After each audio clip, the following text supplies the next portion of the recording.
Hey, good Wednesday morning, everybody. It's Chief Meteorologist Brad Panovich. Got to talk about our threat for some storms tonight. Some good news and bad news. Bad news first is it's happening at night. I know we hate nighttime storms, but it's just unlucky. It's nothing to do with anything in the atmosphere. It just seems the timing happens to be at night. And the other question I've been getting a lot about, what about these storms coming every couple days? That is completely normal. This is April and May. This is typically, we see severe storms and fast moving systems every couple of days. So that's not out of the ordinary. We just might be noticing more because we're all stuck at home and we're hypersensitive to things that we normally would be distracted from because we're stuck at home. So let's get right to what's happening today. Good news part of this is a very low threat. There is nothing showing up that is showing this increasing, getting worse, kind of staying the same. And honestly, the more I look at this, the threat overall is very minimal. I'm talking 5% or less for severe storms. I think our primary concern is going to end up being flooding, especially in the mountains and foothills. So right now we're under the low risk. We'll keep an eye on this medium threat to see if it gets expanded. But right now I don't foresee that happening. I will tell you as well, tomorrow there is a low risk for central and eastern North Carolina. And that's because this front is going to be moving during the overnight hours. And these outlooks, you remember, they run from about 7 a.m., 8 a.m., to 8 a.m. the next day. So that time span kind of overlaps the two outlooks. So we're going to have some storms tonight into tomorrow morning, which means they're kind of separated a little bit. What is our main threat? Well, not a lot of change here. Flooding is still our primary concern. Our flash flood guidance now shows a medium threat for flash flooding across the mountains and foothills, and we've got a low threat down through the northwest Piedmont and parts of the southern Piedmont. So to me, this will be the most widespread impact, will be heavy rain, especially in the mountains because of that upslope and the copious amounts of moisture coming up. Damaging winds are still our primary threat from a severe standpoint. Hail and tornado, very, very low. These just do not look to have the characteristics.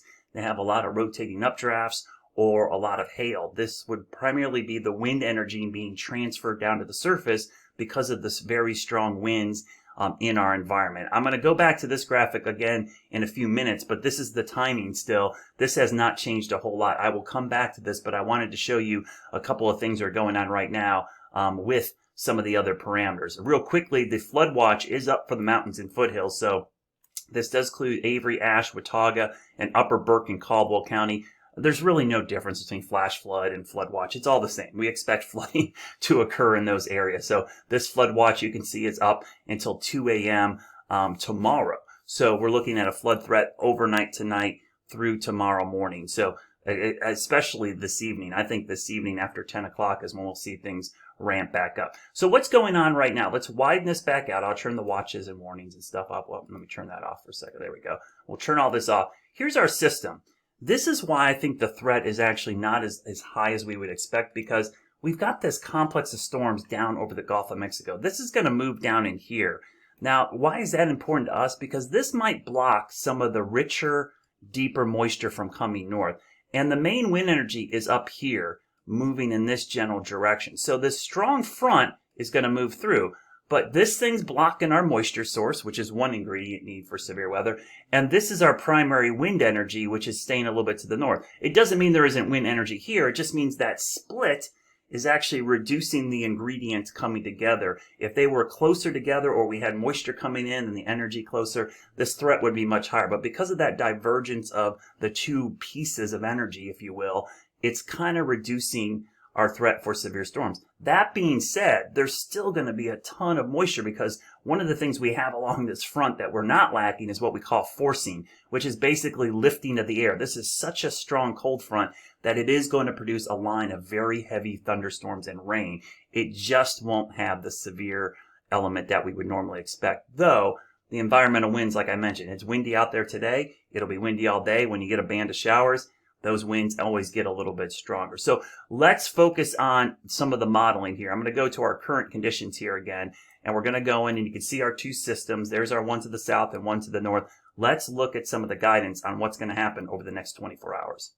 All right, let's get right to the timing of this whole thing. So this is our short range guidance, and I'll go into the afternoon hours. I'm going to stop this about 2 o'clock this afternoon. So you can see we've got a pretty good squall line coming together back to the west with a lot of rain. We're going to go into the evening hours. I'm going to stop this around 5 p.m. We notice probably some rain moving into the mountain. This is why the mountains and foothills probably have a heavier rain threat Because if there's a surge of moisture ahead of the main line, this is going to saturate the soils and cause some issues with some heavy rain. We'll go through the evening hours. I'll stop this at 8 p.m. You can see the line starts to move a little bit closer to the Charlotte area. This is actually a little bit quicker than some of the other guidance. So that's something we're going to have to watch if it picks up a little bit of speed and gets here sooner. Now, two things happen. Gets here sooner, it will have a little bit more energy to build off of. But I will tell you, this is one guidance. I'm going to go to another piece of guidance here.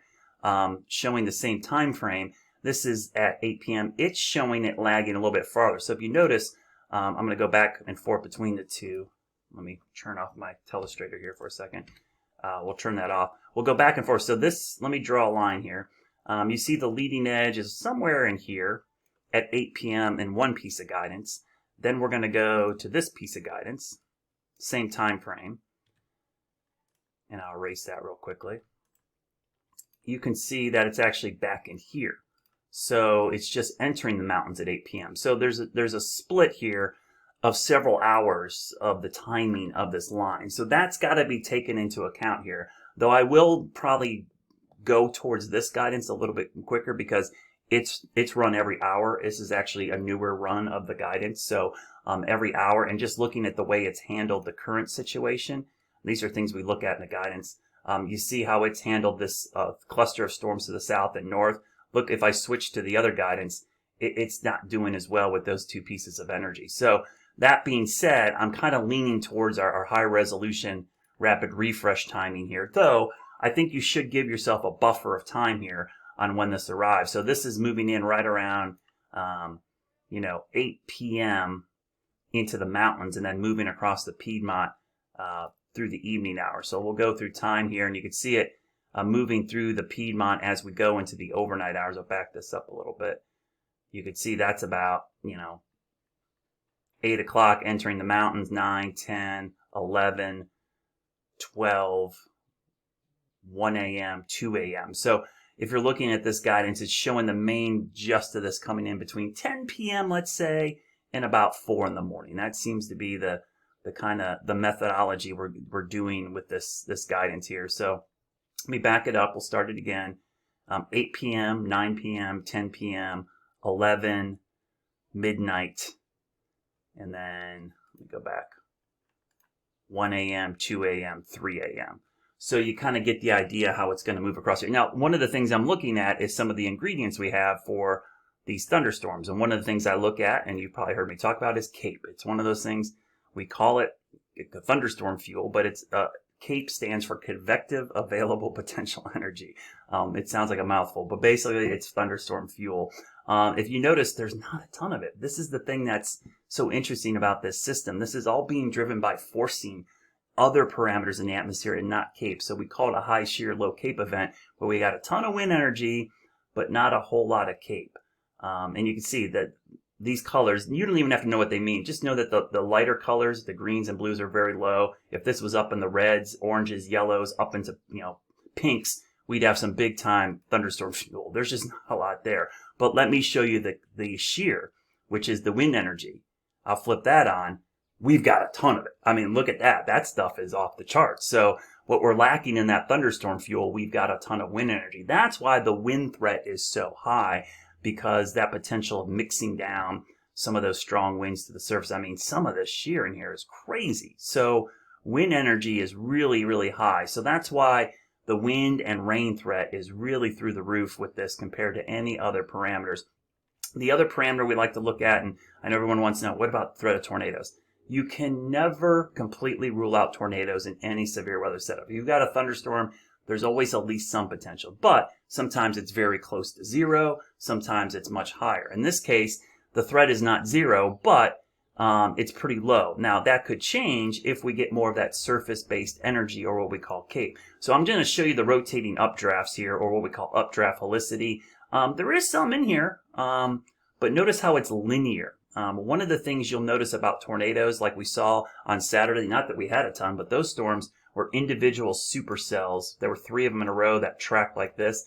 When we see a line like this, and it's kind of lined up, that's usually more indicative of a straight line wind event and not tornadoes. So I'll play this out, and you can see there just isn't a lot of that. So the overall parameters for tornadoes are pretty low. But as we always see with these, what we call QLCS, any little squiggles that develop in the line, it becomes S-curves. Every little kink in the line, you can get brief spin-ups. Those are impossible to warn for because they happen and they're gone. So just something to be aware of with some of the severe thunderstorm warnings we might see tonight, that the potential for a quick spin-up is certainly going to be there in some of these storms. And you can see at times, it looks like this squall line tries to get a little squiggly there. So just something to keep in mind. So again, I'm going to stick close to our timing here. I really think it's going to be that 7, 8, 9 time frame where things start to pick up. But if you notice the peak time here, it seems to be right around midnight to 2 or 3 in the morning.